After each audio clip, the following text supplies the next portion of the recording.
Қайырлы таң, қадірлі көрермен, біз қазір Таңшолпанның студиясына келетін құрметті қонағымызды күтіп тұрмыз. Бірақ ол қонақтың кім екенін біз сіздерге әзір айта алмаймыз. Құпия, келген соң көресіздер.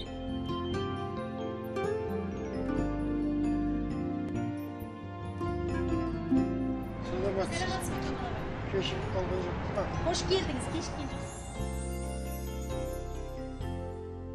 Қазақстан Республикасының еңбек сіңірген қайраткері, мемлекеттік сыйлықтың иегері, тәуелсіз Тарлан сыйлығының иегері академик Камал Ормантаев Қызылорда облысы Қармақшы ауданының Калинин колхозында дүниеге келген.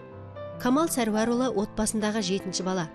Елбасынан нәубет орнап, аштық жайлаған 30-ші жылдары туған 3 ұл, 3 қызда қайтыс болып кетіпті. Атанасы зарығып күткен Камалдың балалар дәрігері болуы да заңдылық сияқты. 1959 жылы Алматы мемлекеттік медицина институтын тәмамдаған Камал Сәрварұлы 1963 жылдан Қазақ ұлттық медицина университетінде ассистент, кафедра меңгерушісі болды. Ал 80-ші жылдары және 1993-2001 жылдары педиатрия және балалар хирургиясы ғылыми орталығының директоры қызметін атқарды.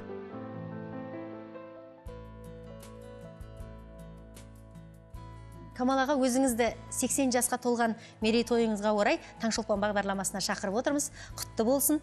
Қазақстан ұлттық арнасының мына бір шағын сыйлығын қабыл алыңыз. Камал аға, балалар хирургиясының негізін қалап, бүкіл ғұмырыңызды арнадыңыз. 14 мыңнан аса балаға операция жасап өмір сыйладыңыз.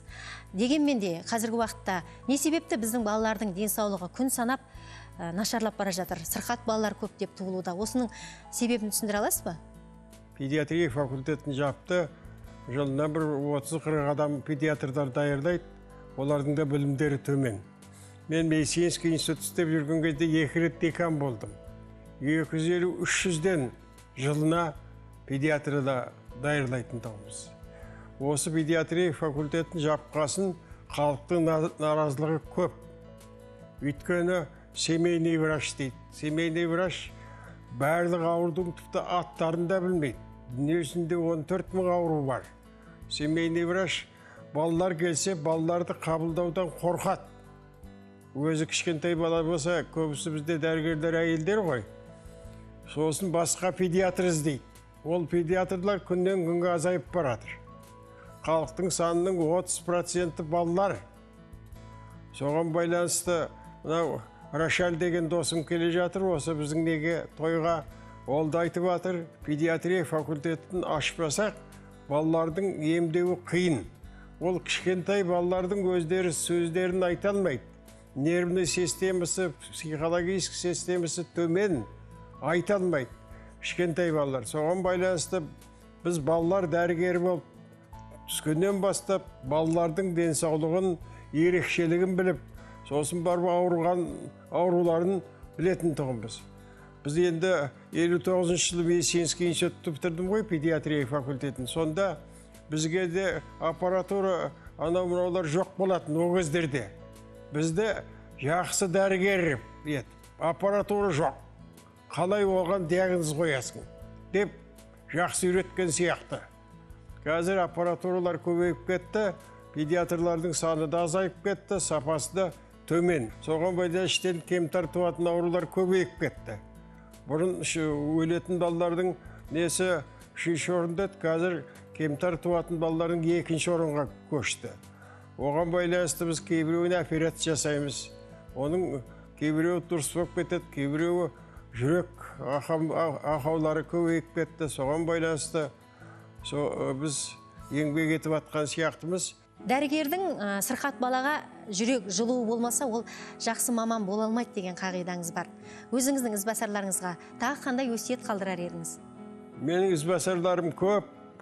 Сол 59 жылы ординатураға түстім, аспирантура медицинский институтты бітірдім, Москвада докторский диссертация қорғадым, ассистент болдым, доцент болдым, заведующий кафедра болдым, 2 рет декан болдым. Көп специалистерді дайырладық. Оның ішінде 120 кандидат, 16 докторды дайырладым. Енді балалар хирургиясының негізін қалаушы деп атайды. Өйткені мен бірінші болып Москвада докторский диссертация қорғадым балалар хирургиясы жөнінен. Көп адамдарға еңбек еттік, ғылым жаздық. Менің оннан аса монографиям бар, ерекше орын алатын мынау мидың зақым келуі. Ленинградский издательство медицинада шыққан, жаңыз өзім шыққан. Оған көп жылдар болып кетті, енді ол ескірген шығар. Қазір ғылымдар өсіп жатыр, компьютердің томография бар, диагностикаға соған көмектесіп жатқан сияқты. Нұрлан Арынов деген, ол ВИФ-те қазір жақсы, не только балалар емес, үлкен кісіге де операция жасайды, белгілі азамат. Сосын Нұрлан Ақбаров деген азамат бар, институт педиатрия және балалар хирургиясының институтында, доктор медицинских наук, белгілі азаматтардың бірі. Сосын Расул Айыпов деген азамат бар, ол Астанада еңбек етіп жатыр, ол да ғылым докторы, ерекше орын алатын көп үміт күтетін адамдардың бірлері деп есептеймін.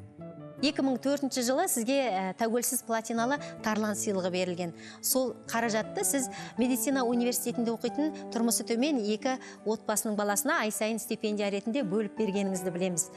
Қазір сол шәкірттеріңіз қайда? Сіздің үмітіңізді ақтады ма? Осы жайында айтып отырыңызшы.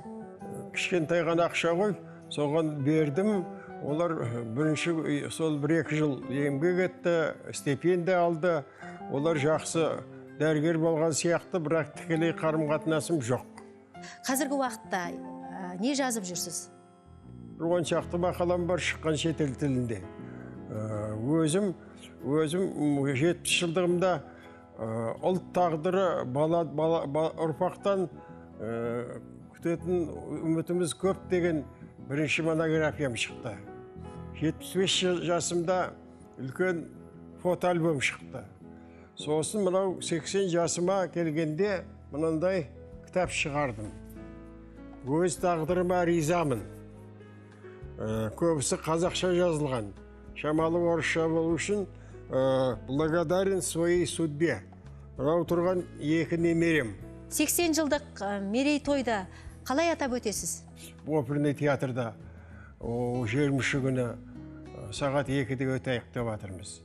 Соған байланысты министр қатысам деп отыр, мәжілісмендер келетін шығар, қаланың акиматы да қолдайын деп отқан сияқты. Осымен тойды өзі азайту керек қой деп отырмын. Мен ойландым, 80 жылдығымды жасайын ба, жасамайын ба деп. 80 жылдығымды жасайық, біздің тұқымымызда 80-ге келген адамдар жоқ. 80-ге келгеніме Аллаға рахмет айтып, колхозшының баласымыз Қазақ мектебін бітірдік, Қызылорда облысында, Қармақшы ауданында. Соған осы жерге түсіп, осы жерде оқып, осындай ғылыми дәрежеге алғанымызға Аллаға рахмет айтамын. Камал аға, біздің студиямызға келіп, сұхбат бергеніңізге сізге көп рахмет айтамыз. Деніңіз сау болып, аман есен ортамызда жүре беріңіз. Құрметті көрермен, сіздер Қазақстан Республикасының еңбек сіңірген қайраткері, тәуелсіз платиналы Тарлан сыйлығының иегері, мемлекеттік сыйлықтың иегері, академик Камал Ормантаевтың сұхбатын тыңдадыңыздар. Ұлттық арна қосулы болсын.